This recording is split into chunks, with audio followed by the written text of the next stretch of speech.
Hey everybody, welcome back to the SmokeMidwest.com YouTube channel. I'm Scott, and today I'm going to let you know what I think of my Pit Boss Austin XL after 18 months of ownership.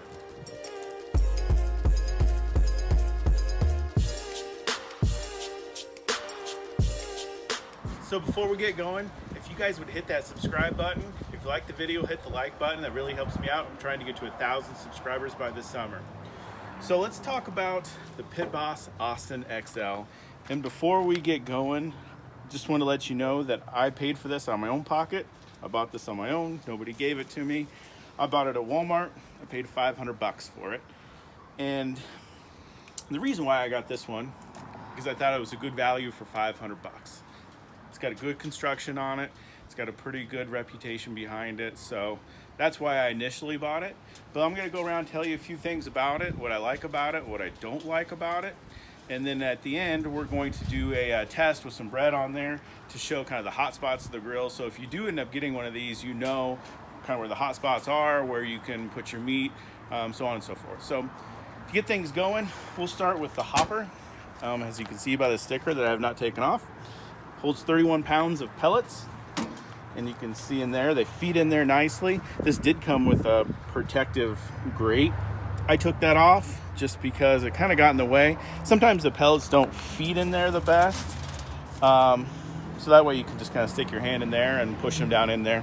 It also has a little trap on the back where it drains right there. So if you want to put in a different flavor of pellets, you can definitely do that. It's pretty easy to do that. I think that the quality of pellets, it makes a huge difference on your meat that you're smoking, your smoke flavor. I like to use lumberjack pellets. I think they're fantastic. So for the temperature controller, which is here, you can see it goes from smoke all the way up to high. The one thing that I don't like about this is I like to smoke at 275 degrees. There's no 275 degree temperature setting. It goes from 250 to 300. So that's one thing I don't like. However, there is a smoke setting you can do on there with like piece settings. I haven't quite figured that out yet, and I don't plan to. It just doesn't, I don't think I'm gonna figure it out. So, but you can if you put it on smoke setting, and then the piece setting, dial it. It's about how much pellets feed in there, so you can kind of adjust the temperature that way. I don't mess with that. Going on the inside, back to the temperature controller. It does have two different ports there for food temperature. I don't really use those. I have once before and they seem pretty accurate, but I don't use them since I like to use my Bluetooth temperature controller. So on the inside, you know, this door is nice and heavy. That's one of the, like I said, that's one of the reasons why I got it, is because of the good construction. It does not feel flimsy at all, and it has a nice seal all the way around. So on the inside, it has over 1,000 square inches of cooking space. It also has a top shelf up here. I don't use that very often. No good reason why. Maybe I'll start putting some ribs up there, seeing if they turn out a little bit different, but you can expand your cooking surface with that top shelf. As you can see, it has a heat diffuser plate in there. What's also kind of cool is you can slide this to this back. It's kind of stuck on there right now. So if you want to do some like open flame grilling, you can do that. Some of the new Pro Series ones have a little lever where you can push back and forth. I've seen a lot of modifications that you can put something in there to have it push back and forth. So, you know, I just have a pair of barbecue gloves. And so when it's hot and I need to like sear something good, I just use my barbecue gloves. No big deal to move that. This grate comes out nice and easy. Also, these grates, they're good. They're good. I haven't had any problems with chipping or any of that type of stuff.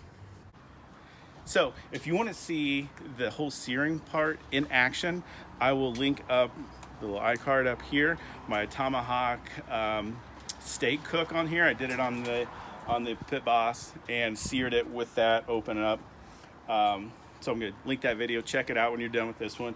But I will warn you, if you crank up the temp to like 350, 400 degrees or anything above that, that flame gets big. So if you want to really sear something, you can. I like to keep it about 275 if you're going to sear something. That way it has a little bit, not, as my buddy Gene calls it, the flamethrower. If you do like 300 degrees above it, it turns into a bit of a flamethrower. So about 250-ish for that, I think, is pretty darn good. As far as flame outs, I've seen a lot about that on like Facebook groups and online.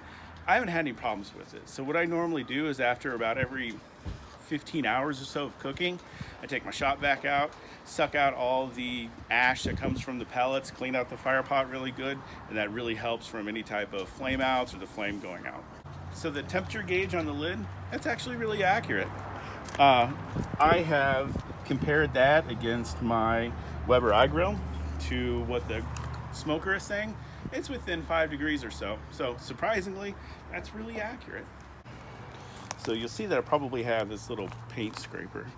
So what I do with this is for care and maintenance from cleaning. So whenever I vacuum it out, I take this deflector plate off and I scrape it with this. And so it gets all like any fat, any stuck on food particles, any pieces that are burnt, scrape them right off, and that way it's nice and clean. Crank it up to like 350 degrees and let it go about a half hour. It's going to burn off just about anything that's in there. You'll have a nice clean grill when you're done. So we did. All right, so we're gonna do the bread test on it. So I'm gonna fire it up. So the way you start it up is you open up the lid, you just hit, of course I have it plugged in, hit the power button, and then turn it to the smoke setting and let it go. It probably takes about 10 minutes. You'll see a bunch of smoke come out of it. And then after the smoke clears up, you'll hear kind of like, sounds like a jet engine almost. And you can hear the flame go and then the smoke will clear up. Then you know your fire is lit. Then you're good to crank up the temperature from there. So we'll see you in about 10 minutes. All right, so our smoker is up to temp. It's actually a little bit, I set it at 300. I went a little bit over 300. It says 340 down there, but that's all right.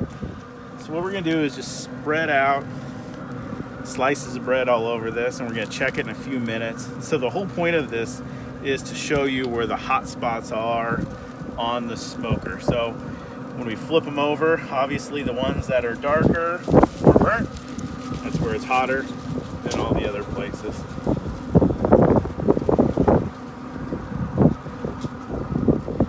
So we're just gonna let this roll, I don't know, 5-10 minutes. We'll check it then.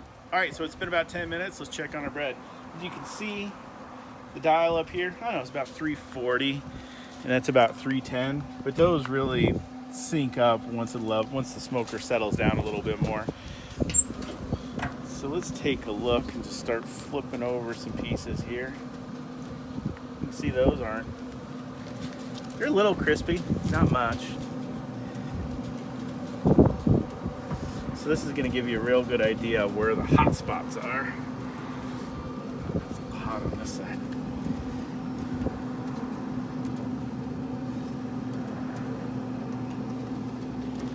There's a pretty clear pattern here. Obviously right over the fire pot, that one's black. Over here, those are toasted a lot more. And over clear on the left, they're hardly even, I mean, they're a little crispy, that's about it. So, you know, earlier when I was talking about how I like to cook at 275, and this doesn't have a 275 degree temperature. So what I do is I set it to 250, and so the temperature probe is clear on this side. So when I set it at 250, this side is about 275. So, you know, you can adjust for the space on here for like the temperature once you get to know the smoker a little bit, but this gives you a really good idea of how the temperature is throughout. It's obviously way hotter on the right hand side, and I've seen all those other things online of modifications you can do to this, such as taking out that bottom tray, and that's supposed to help the temperature be more consistent. Or you can put a little piece of metal in underneath the deflector plate clear on the left hand side to have it more consistent throughout. I've tried all of those. None of it really worked. It didn't do anything. So kind of my mentality is you kind of just work with what you got. And so this is what you got. So if you want to cook at 250 or 225, and that's what you really want at, put your ribs, put your brisket, put your pork butt clear on the right hand side. If you're going to set it at 250 and you want to smoke it like 275-ish, put it clear on the right hand side. It's going to be warmer. So you just got to get to know your smoker a little bit. All right, so I took off our bread just so it doesn't flare up in there.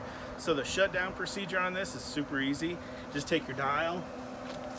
I had it at 300 there. Take it down to 200. And so what that's gonna do is obviously lower the temp a little bit, but it's also gonna stop feeding pellets in there. So the pellets that are in there, the flame's really gonna die down.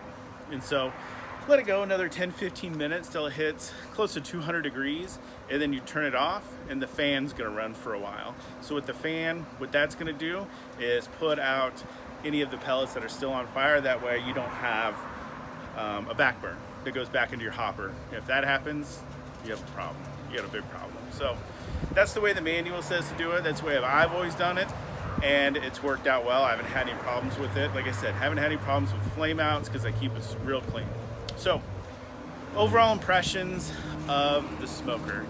Like I said, I spent 500 bucks on it. I know there are smokers out there for 1,000 on up. I mean, you can spend thousands on a pellet smoker. For 500 bucks, this thing is hard to beat. It puts out good smoke flavor. It's big. The temperature is pretty consistent. I mean, you can see where it's like goes from cooler to hotter, but you know, you can work with that. So overall, with the construction of it, I think it's a fantastic value at 500 bucks. I would buy this thing all day long. The only modification that I'll probably do to it is put a shelf up front. They make like little hinges that go up and you can put wood across it so that we have a shelf up there. I know some of the newer ones have that built into it, but I'll probably put that on here. Other than that, 500 bucks all day long, zero regrets on this one. So hey everybody, thanks for watching, and we'll see you on the next video.